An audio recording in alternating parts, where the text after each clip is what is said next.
And here we are, folks. Once again, welcome. This is Mark Emery. You know who I am, right? And I got a couple special guests here with us this evening. So thank you for taking the time to be here tonight. We've got some very important information to impart. This training needs to be duplicated far and wide. We need to take back our government. We need to restore the Republican form of government. And this is what Ron and Charlie are doing with the Oregon Statewide Assembly, which they have spent a lot of time on. And they're going to help us shorten that time frame as much as possible so we can get out there and start being involved in running the government, our government, the Republican form of government, de jure, at law, based on the organic Constitution. All right. So that's what this is all about tonight. And it's extremely important. So Charlie and Ron, thank you for taking the time to be here. I guess tonight we want to follow up on our last session that we aired last week. And instead of talking about what you're doing, we want to really dig in to see how you're doing it and how these things can be duplicated by other folks in the across the country. All right, so that's kind of what we want to focus on tonight. I got to turn my phone off so I stop these notifications. And there we go. So Charlie and Ron, thank you for being here. How you doing? Doing great, thank you. We like to start every single session, every meeting with a prayer. So if I may do that, because this is why we're together, and this is part of our natural law, common law, de jure government form. Yes, please. If you'd like to lead us, go ahead. Beloved Creator, we come now, urged by our spirits, each and together, to do the work of holding accountable those who do not honor the dignity of humanity. We are the people. We are invested to seek the justice and freedom you, Creator, endowed us with. Since birth, we've lost our freedom. Now we are prepared to take it back with your loving support and protection for the sake of all of your children and theirs hereafter. We thank you for your grace and ask that you direct us to make the decisions for the good of all, for we know it is you who has the final say. We know that without freedom, life isn't worth a damn. And without truth, the whole truth, and nothing but the truth, there is no freedom. Thy will be done, and so it is. Amen. So it is. Amen. Thank you, Charlie. And My pleasure. That's so true. Those of us who understand a little bit about Scripture can easily see that we have gone wayward as a nation. We've turned our backs on God largely, and we can see the results. It's a simple equation. It's very simple. So we need to correct that and get back to it. So, all right. Well, where do we begin, Charlie and Ron, in terms of getting things organized for folks who would like to be involved in or start their own jural society? There's a number of folks across the country who are on that path. And what I'm hoping is with the information we can learn tonight, we can expedite that learning curve and see some real productive action going in the right direction. So that's what we hope to accomplish tonight. So I don't know which one of you would like to just take the lead and give us an idea where we'd like to start. I have, Ron, I have that document you sent available. We can pull that up anytime, okay? I would like to make one correction. We're not a society, we're an assembly. So we're an assembly of the people. So we're the Oregon Statewide Jural Assembly. Can I do that again? It's okay. No secrets in our side, in our assembly. Well, one of these days I'll get that ingrained in my mind. And I thought I had it down. It's just a slip coming out. All right. Not a problem. Yeah, thank you. So, okay, so we need to get people organized, and I believe the first step is to find real Americans who are not U.S. citizens. Would that be the first prerequisite? Yeah, that's where I'd start. And it looks like, and I'm not sure of this, but this is how we did it. You need 5 to form a jural assembly. Somebody made that number up. I don't know who. But we started with 6 just in case somebody didn't show up. Everybody showed up. So we started with 6. And 6 formed the Jural Assembly, the statewide Jural Assembly on Oregon. And as we're not a democracy, we do not need a majority. So we were the Oregon Statewide Jural Assembly. All power is inherent in the people. And we were assembling under the First Amendment, and we notified everybody that you can imagine. No, that's not true. We notified the feds, the state, the county, a bunch of them, and not one of them rebutted us. They have no response. They cannot confirm or nor can they rebut.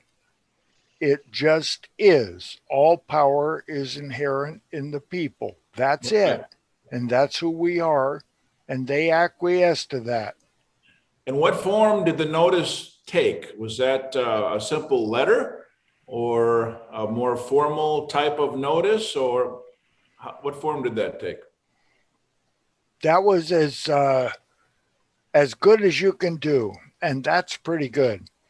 The, the Universal Postal Union has a treaty among all the, not all, but 200 nations, that if you mail a letter here, it will get there if you have the proper postage on it.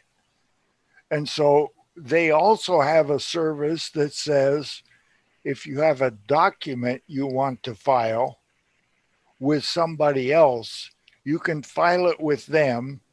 They'll round stamp the document, receive the document, fold it up, put it in an envelope, check the mailing address and everything, give you a receipt and round stamp the envelope, and you have served Governor Brown or Senator Merkley or Senator Wyden or Representative Bonamici.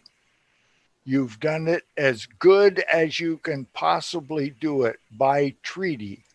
And that's what we do with our documents.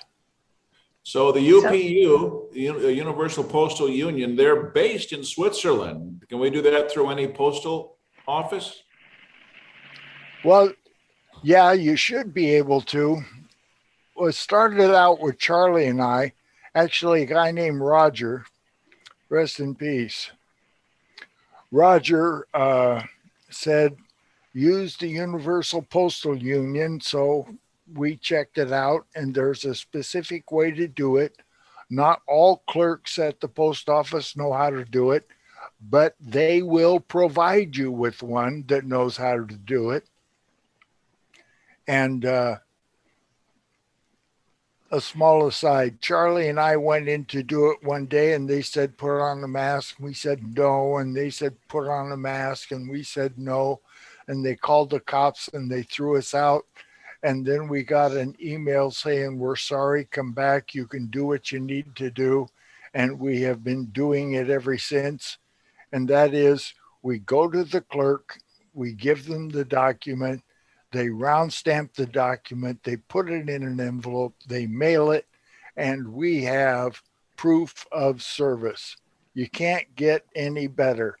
And it was, I call it serendipity. Here comes COVID, and we learn how to serve these people without facing them.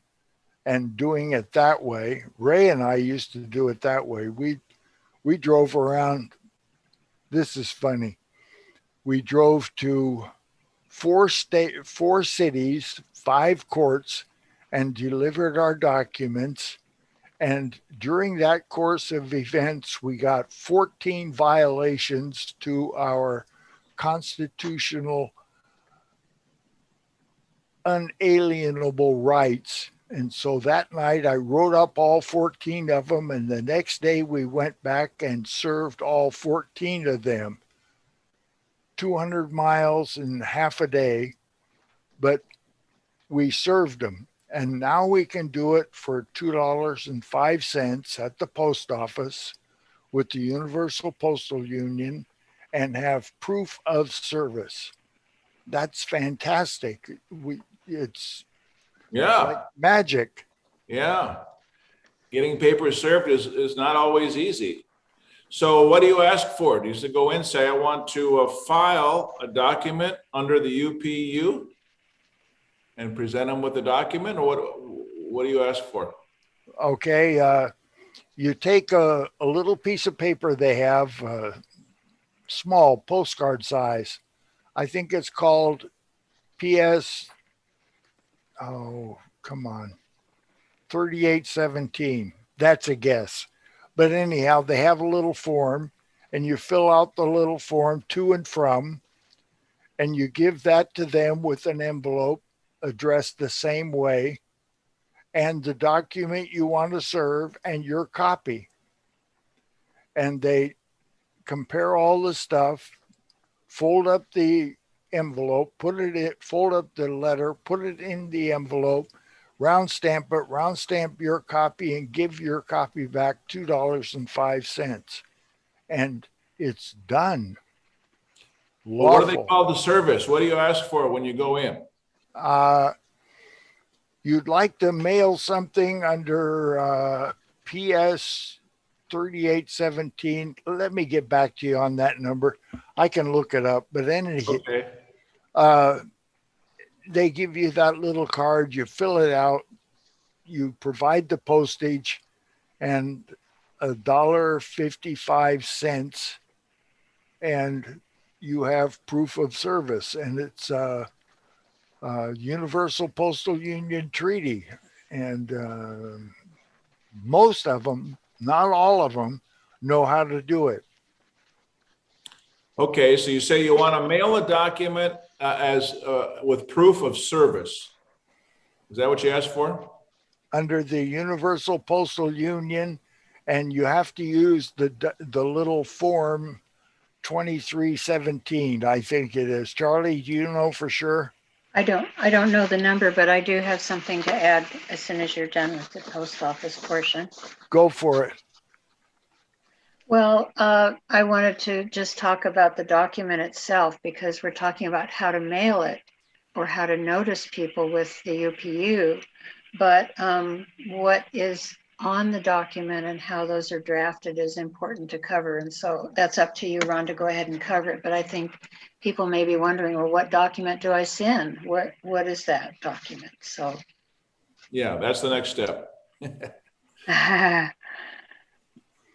Okay, so we're wanting to mail a document with proof of service under the UPU treaty. That's what we're asking for in the post office. Is that right? Yep. And then they'll give you the form, whatever number it is, and then you go from there. Okay.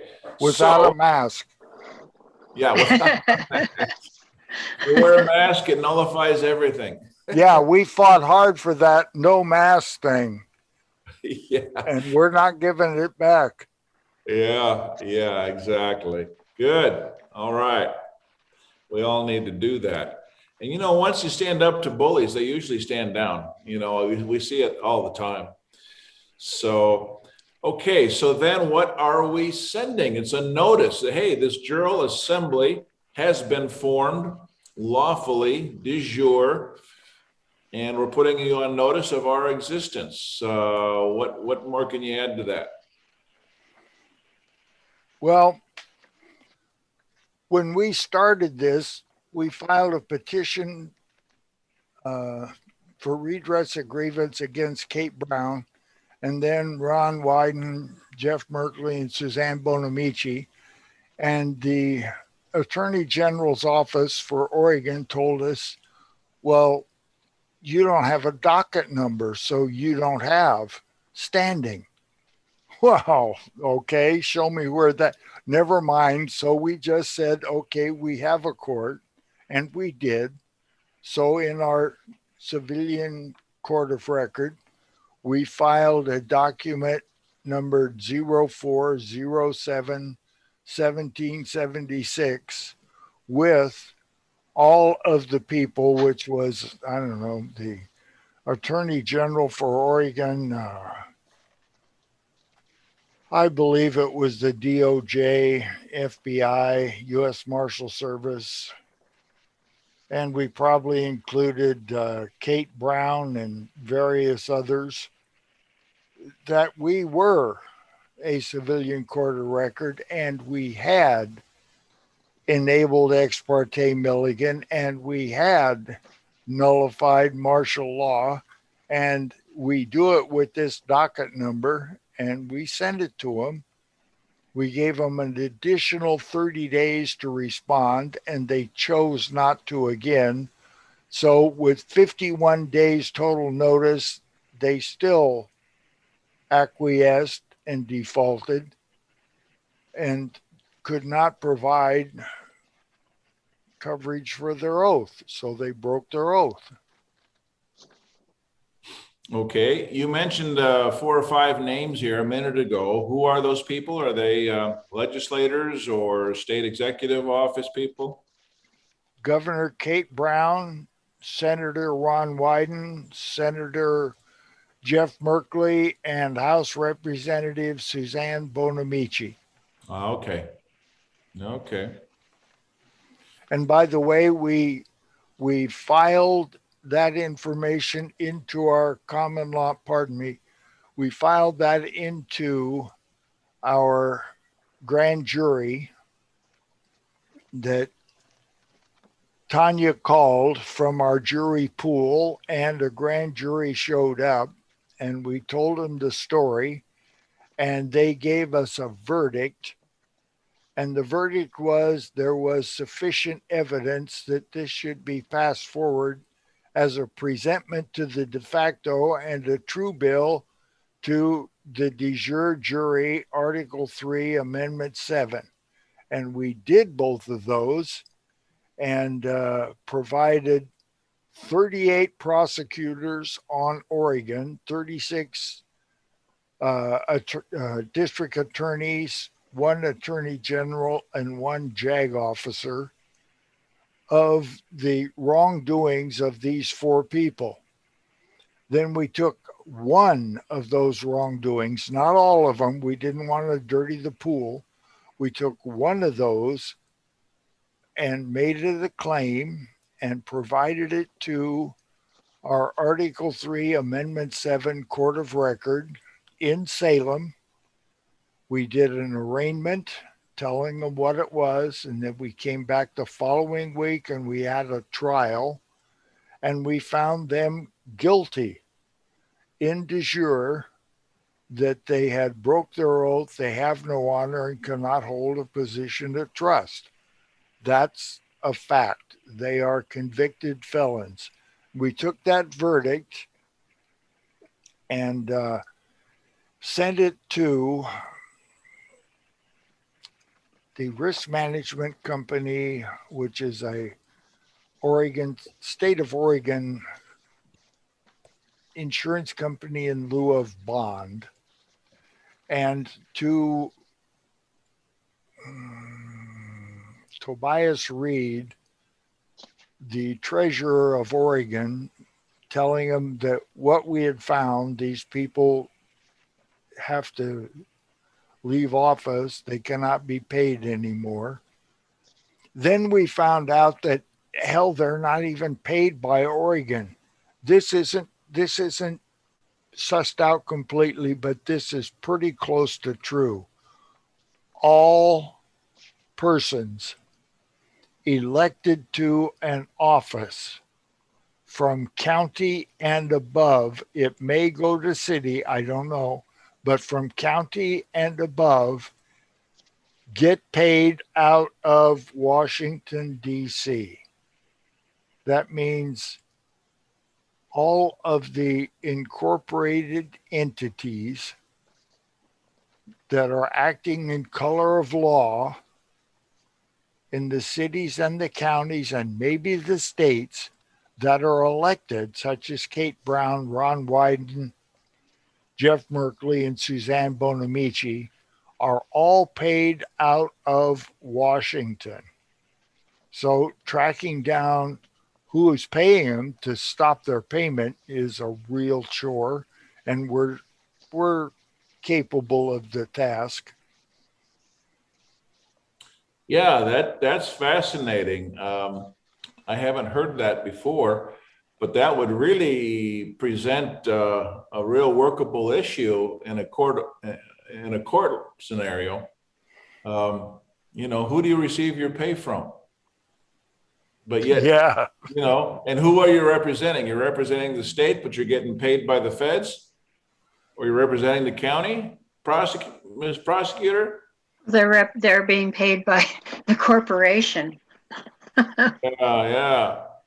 So how do we know that? What form does that come in? They actually get a check from Washington, D.C., or how does that look? How does that come out? Or the money comes from there and then the local entity writes the check? Okay, you asked some really good questions, and we don't have all those answers yet. Oh, okay. But part of it is the treasurer from Oregon provides funds to the governor's office, the executive office of Oregon. And whoever it is within that office pays all of the people that work for the executive of Oregon. Yeah. But not the executive. The executive is paid out of DC. The elected person is paid by the incorporated governance of DC, allegedly. This stuff is hidden deep, Mark. They don't want you to find it out. No. And every time you find out something else, you find out the rabbit hole is even deeper. And as Charlie says, no, it's not a rabbit hole. We're the rabbit hole. It's all that way. And you just take the next step, find it, solve it, go on to the next one. Yeah. But we can take a state, any state, from 0 to grand jury, state jural assembly, everything that you need to do lawfully in 21 days. It can be done. You just write the paperwork, you file the paperwork under the Universal Postal Union, and it happens.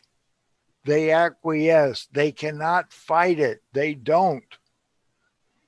I yield. Okay. So the first thing is to get a group of folks together who are state citizens, right? No, not citizens.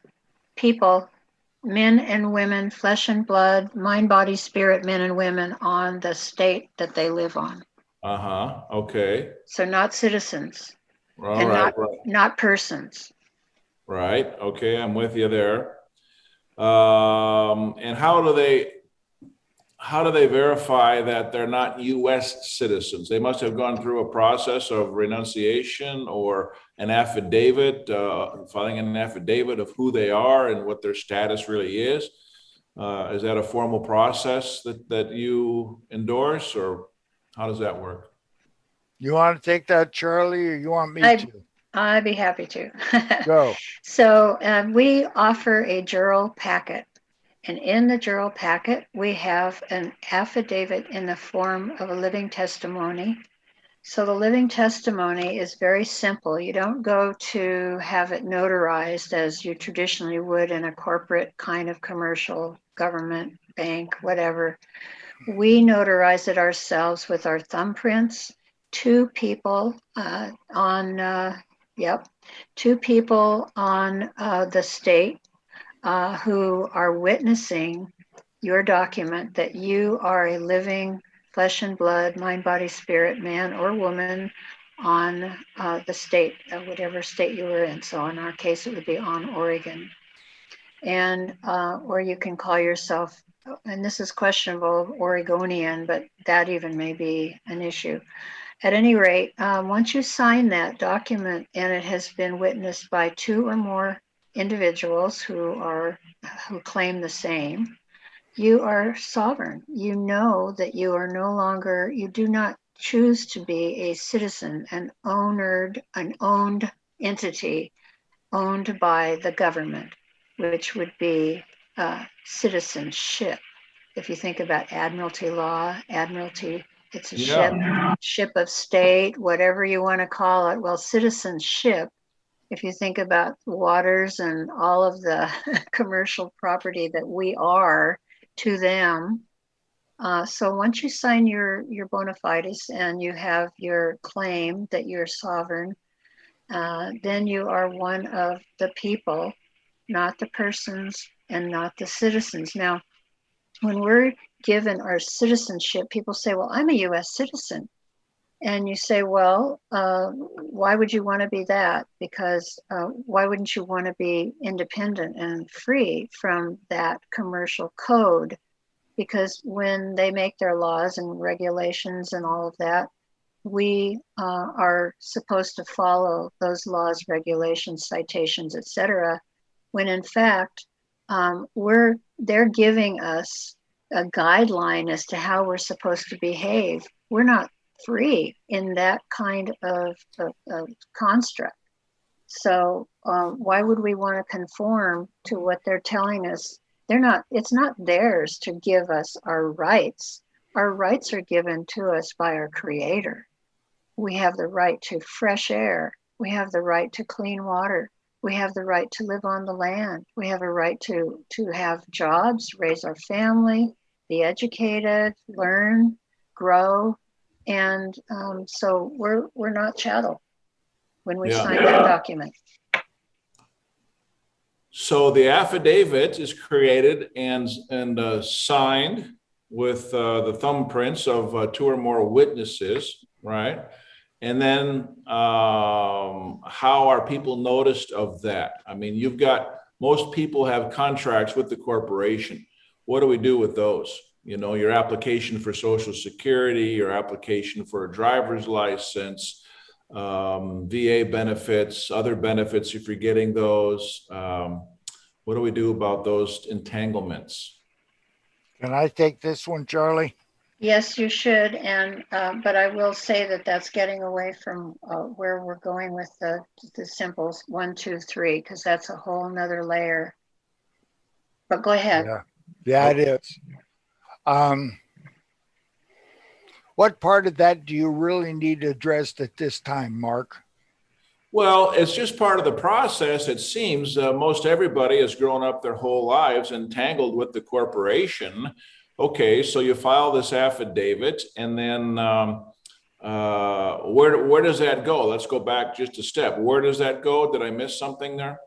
Yeah, that's why I wanted to bring us back to the step-by-step process that we're dealing with here on this particular program.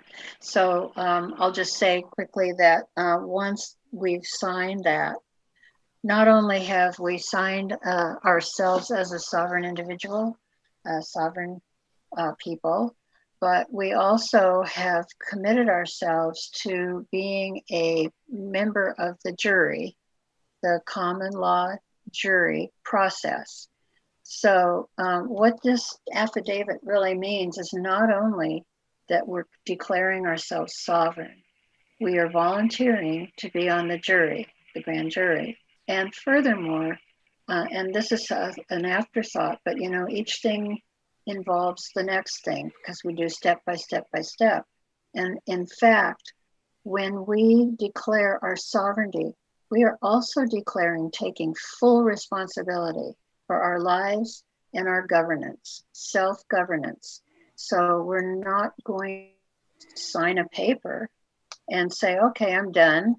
There's a lot more to it because we're committing. It's a big commitment and it's an important one, and it's critically important that we all do this as soon as possible to take back our government. I yield. Yeah, to take back the government and to start forming, start managing a de jure government. Yeah, absolutely. Wow. Mark, Yes. it's mindset. It really is. Yeah. People, I was talking to a good friend of mine, Richard, the other day.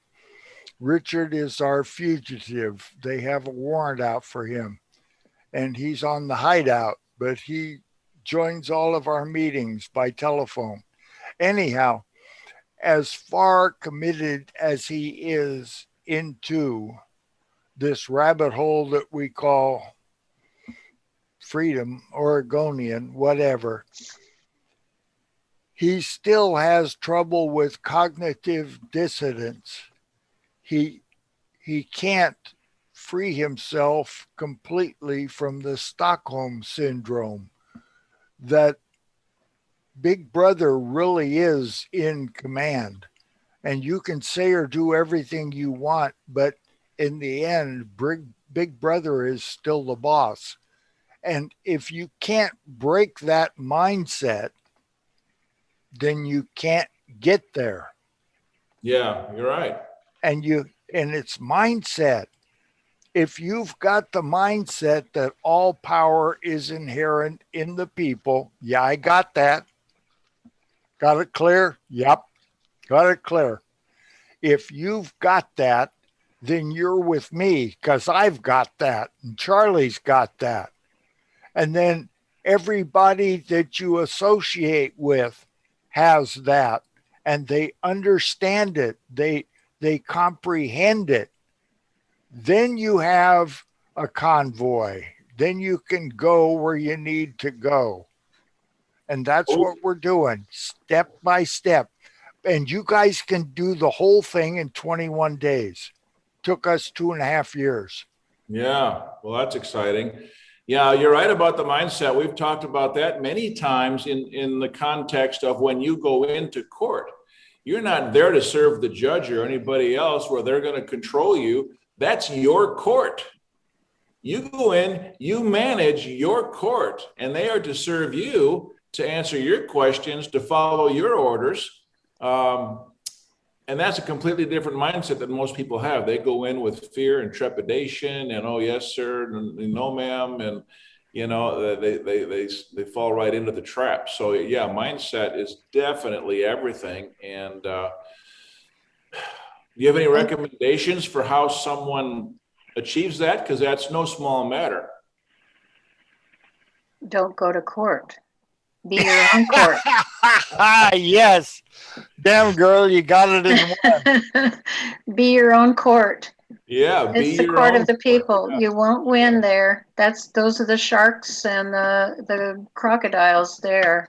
Yeah. There's no winning in their court. If you're on mark and they know what you're up to, they'll dismiss the case, but that's not where you want to go. Yeah, exactly. No, I was referring to the mindset. You know, that's really the key. Establishing that you are the authority. And, you know, I think a big part of that must come from your spiritual life. You have to know who you are and where you come from and how you've been bestowed with gifts and authority and dominion over this earth, and that you're never alone. And that's where you start. And from there, you know, you study the law, the Constitution, the Declaration of Independence, and all the historical documents. And it's a process. It's a process to get there, I guess, is what I'm saying. So it doesn't happen overnight. It's easy to say, not so easy to do. But you're right, Ron. That's an absolute requirement. Yeah. Okay, so we have this affidavit. And testimony in the form of an affidavit. I'm sorry. Yeah, that's a big difference. Big difference. Okay. And so just to recap, Charlie, what do we do with this then? Okay, so we have, of course, it's very important that you keep every document that you have submitted to anyone. There are also email trails, but actually Ron and I just talked about this today, and we've accumulated quite a number of documents. And so it's important to photocopy them in color because, you know, we do our red thumbprint. So here, first of all, let's talk about the document itself. So they're all a little bit different, but really basically at the top, there's a resource to find the court clerk. In this case here, it is Ron. And so he has all of his contact information on the top and some explanation and a docket number. We started assigning docket numbers. So, and we need to do that. And in fact, we had a case recently where one of our deputies was holding them accountable, the de facto, holding them accountable once we put our paperwork into them. And they said, well, we don't have that docket number. And she said, well, you wouldn't have it in the form that you have. We have our own docket number and we know that it was submitted. So you need to find it. So we do get the runaround, but at any rate, back to the form. So so we have the, you know, they'll put us off any way they can. So on the form, once we've submitted, once we've signed it in red ink, print our name in blue ink, put the date that it was signed, and it has to be all the same date, same time. Everyone gathers. We have a kind of a little gathering, and Ron bakes bread, and we break bread after we sign and thumbprint our documents, which is quite fun. So then we red thumbprint over our signature and our printing and the date. And so in this case, most of the documents are 2 or more people, and the more we get on them, the better, but 2's good. And then we whisk ourselves off to the post office and do the whole UPU procedure.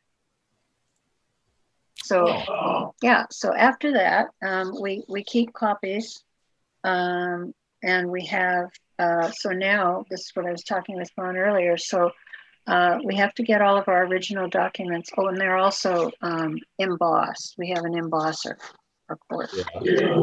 So those are all, I'm going to be going to have all of those photocopied in color, photocopies, and digitized put on a thumb drive so that we not only have the copies on file, but we also have them on a thumb drive that is a digital record. And then we just talked about posting them on our website because we are doing the work of the people and we are the people, and therefore nothing is hidden. And therefore, as our assembly is representative of the people, we will post them on our website so that everyone can see what it is that we're doing for them and with them. So you have a public record that's easily accessible. Anyone can go and look up the documents that you filed. You could make reference to that. They can go online and verify it. Not quite yet, but we're just in the process. You know, everything is a discovery zone here. Yeah. That's the idea, though, right? That's the idea. Right. Exactly. Nothing hidden, no hierarchy. We are simply the people. And of course, we have our action committee and we have people who take certain tasks and we do those. But it's just quite remarkable when people step up and they use their talent, because every single one of us was created to be creative, and we all have talents, every single one of us. And so, you know, if a need presents, then someone volunteers. It's awesome. We have a good group. Yeah. Beautiful. Okay. So so you need probably a good webmaster with a couple of assistants to load the documents as they come in. Actually, I will just say one thing. I'm sorry I keep interrupting, but we have a tech person who has really done a remarkable job putting our trials and various things online and community television. But also he's recorded things, and WordPress is a really easy website to do. Pretty much anyone can do it. So you don't need to spend money to get someone to build a website. We don't have that, and you don't need it. So I just wanted to point that out, because we don't have a stream of income. We're not a 501(c)(3). That would be a commercial law. Yeah. Commercial.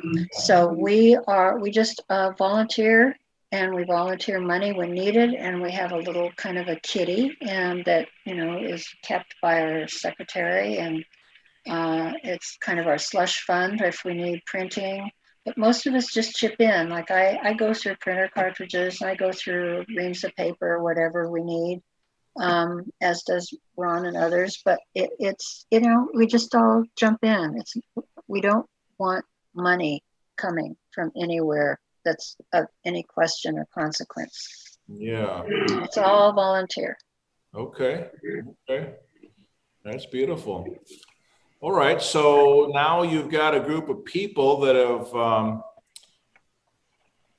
have completed their living testimony, and that's been taken care of. And since each one has volunteered then to be a member of the grand jury, I imagine it doesn't take too long before you have the ability to form a grand jury and start presenting cases for a true bill. Is that right? I'll take this one. Yeah.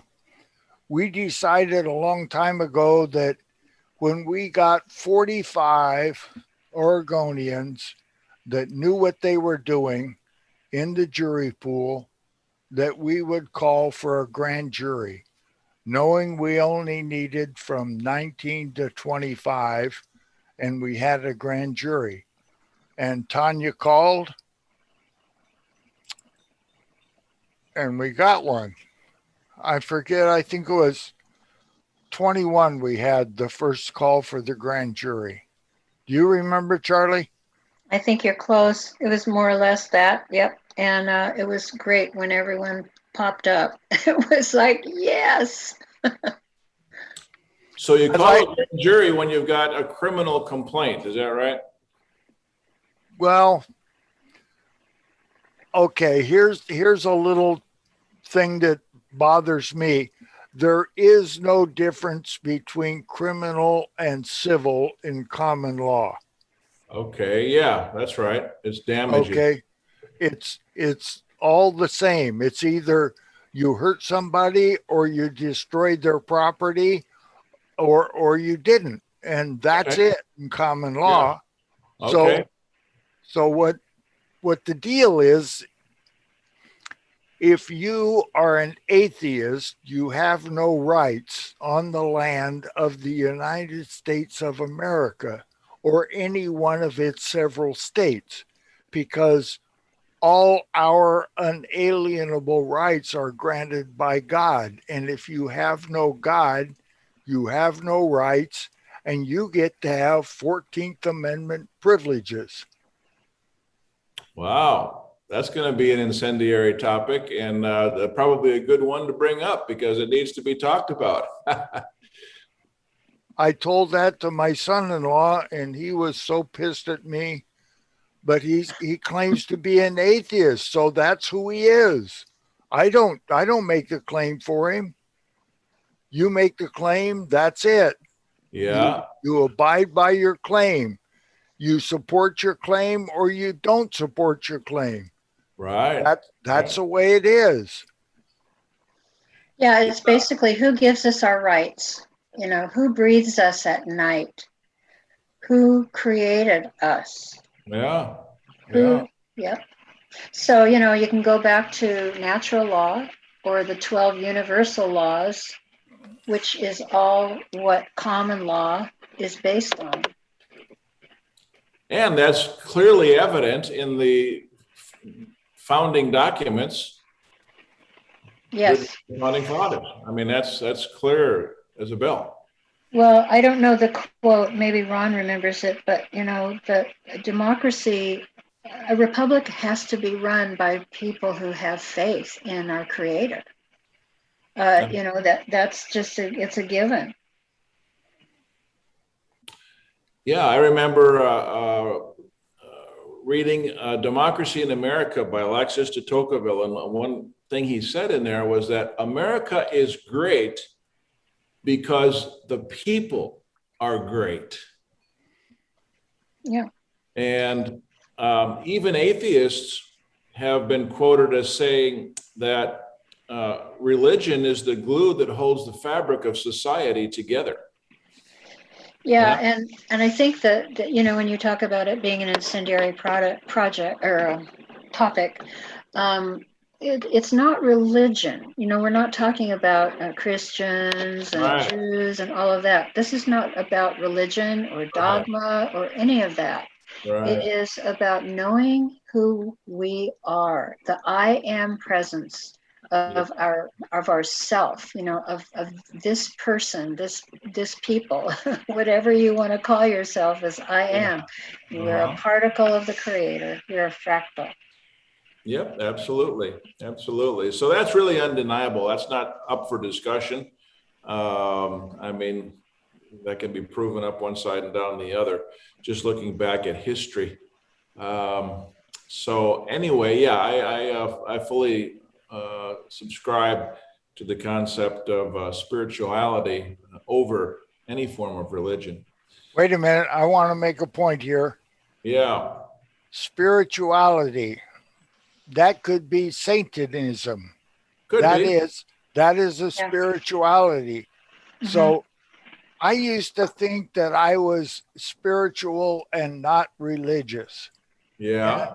And both of those are wrong. Okay. Because I believe in God, and I'm not hedging the bet at all. I have a lot of trouble with Jesus, and I'm married to a Jesus freak.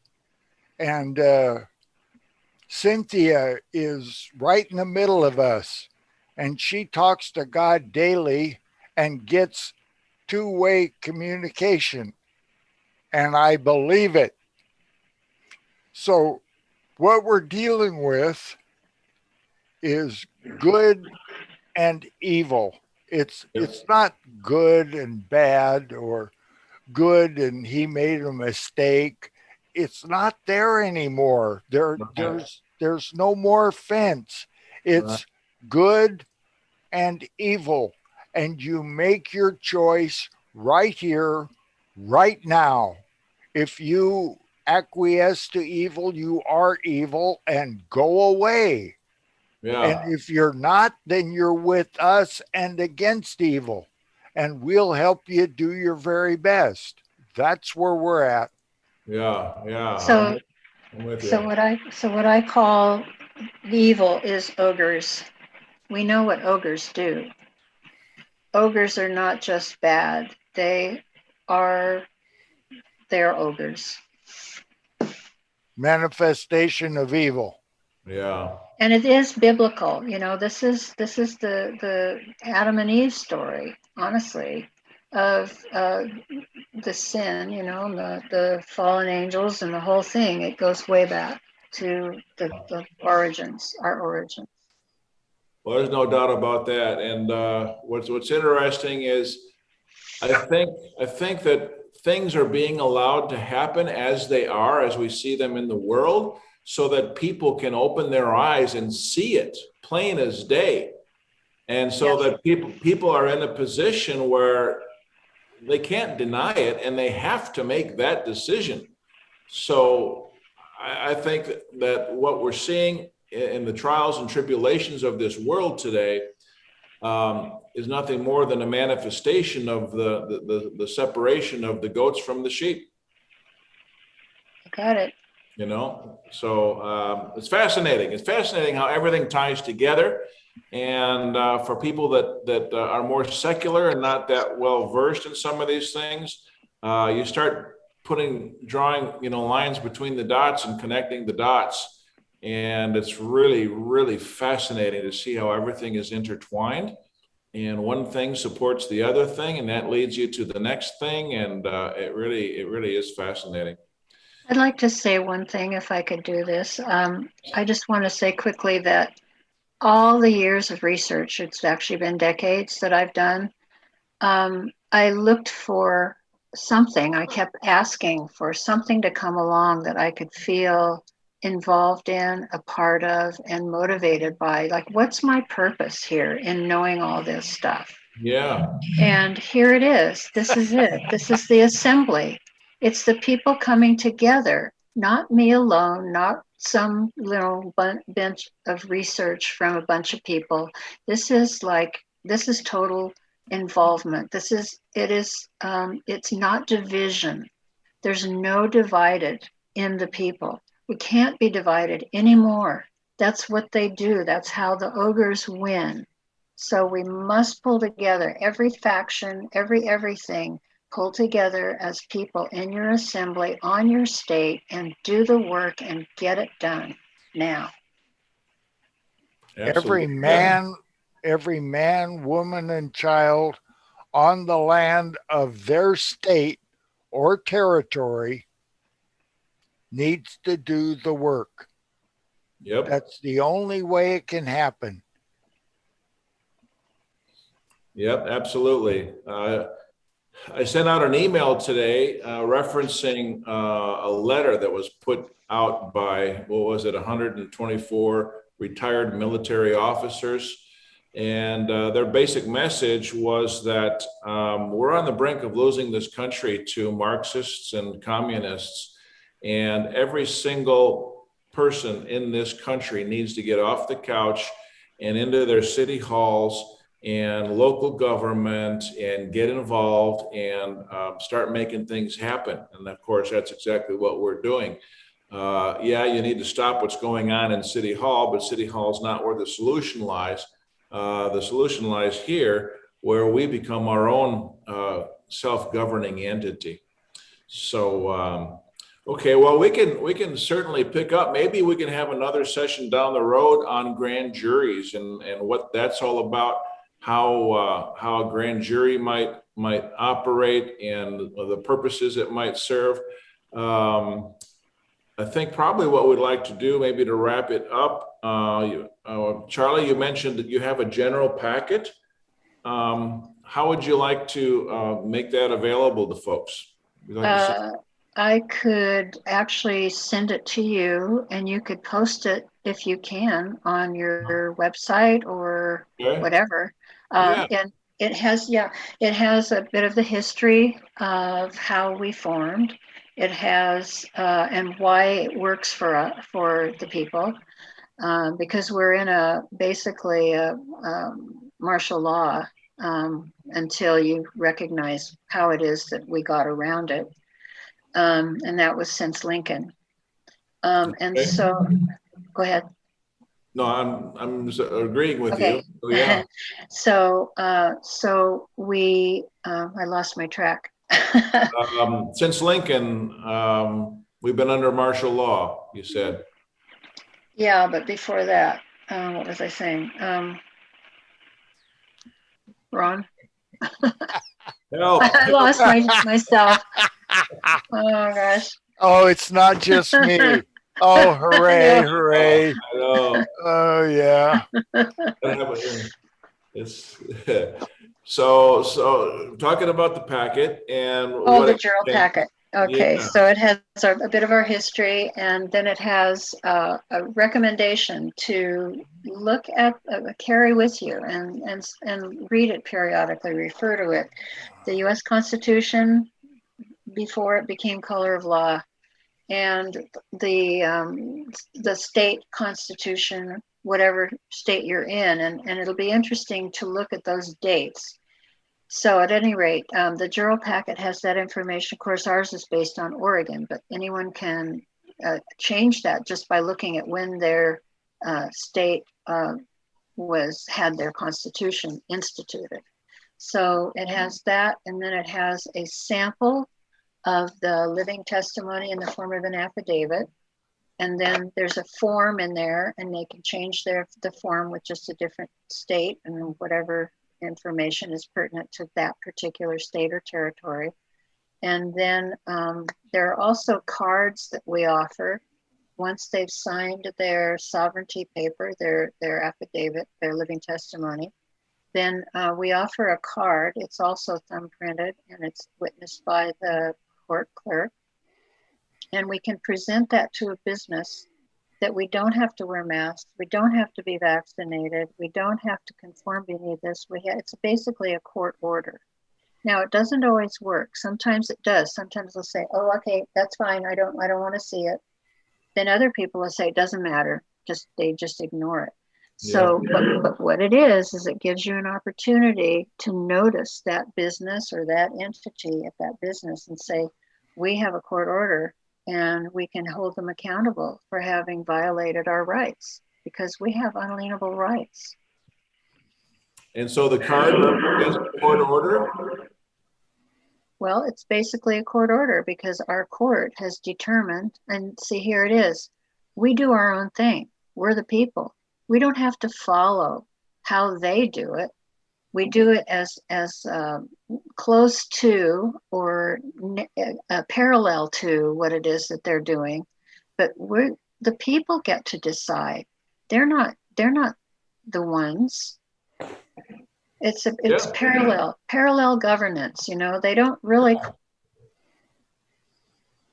cross over. Yeah, exactly. I teach that in finance, creating a parallel existence. Right. Never the twain shall meet. Hopefully they'll leave us alone. Go away. Yeah. I have a small point on that. Okay. The twain shall meet in the grand jury because the grand jury operates in the de facto and in the de jure at the same time. I yield. Yeah. Say that again. What operates in the de facto and the de jure at the same time? The grand jury. Okay. The grand jury is not just a common law grand jury, and it's not just the DA appointed de facto grand jury. The grand jury is a grand jury. It's in the Constitution. It is how we present our information in the form of a presentment to the prosecutors in the de facto for them to do their job. The de facto and the de jure both meet in the grand jury. I yield. Yeah. Well, we're on to a powerful powder keg here. And I really can't thank you folks enough for the sacrifices you've made to bring this forward. I know it's been a lot of time, a lot of study going into this before actually putting it together. But that's exactly what this requires, So let's wrap it up with that. If Charlie, if you could get me the Jural packet, and I'll make that available to folks. And this is really an excellent project for our chapters and our state coordinators for NATF to start doing the research on this. So research your local state constitution, study the materials, start getting the documents organized, start getting the infrastructure put together for the Jural Assembly. And I'm trying to get that ingrained into my brain. It's assembly. And may I say, I'm yeah, sorry, may I say two more things? So it's very simple. I drafted the living testimony in the form of an affidavit for a person for a people on another state. And it was so quick and easy to alter it for their state by simply going online and seeing when their constitution was ratified. And, in conjunction with that and how our commercial code took over our Constitution of the United States, it's very simple to just adjust or adapt it based on the historical dates. So that's one thing. The other one, of course, I forgot. Well, one's enough because we forget too. Yeah. We can't remember too many things. All right. So now I'm excited. I'm excited to see this come to fruition, to get people engaged, involved, and to start getting these grand juries going. We really need some grand jury activity, and we've got some folks working at different levels for enforcement purposes, and that's exciting. I won't get into that now, but that's all part and parcel. So. And I just remembered the other thing, and that is that I wrote a paper, 3-page paper on law in a nutshell, and it really lays it out simply so that people who are confused by the differences between the law forms of de jure and de facto, because people don't, we didn't get this in school like we were supposed to. So we feel coming into it like we don't know what we're doing and we're apologetic and all of that. And the bottom line is it is a learning curve that we get to be committed to. It's actually quite exciting and fun. Yeah, it really is. It's empowering. And whenever you get empowered, you just feel energized and enthusiastic and excited about life again, and people need that because we've all been beaten down so hard and so bad and for so long that, I think a lot of folks are just losing their enthusiasm for life, Yep. And I can speak for myself, it's like, geez, how much of this do we have to put up with? So this couldn't come at a better time. So let's end it there. Charlie, would you like to end the session with a short prayer? Oh, thank you. Dear beloved Creator, thank you for bringing us together. It is together as we the people, and we recognize who we are and that we are a fractal of you and that we are empowered, and by your grace, we will be self-governing and we can return our state or territory to a common law de jure form of republican government. Thank you. Amen. Amen. For truth and justice, all glory to God. And so it is.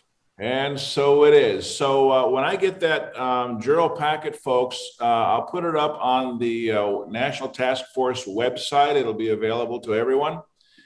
And look on the resources page. So that's where you'll find it. Give it maybe a day or two. I don't know. These folks are busy. So as soon as I have it, that's where you'll find it. Okay.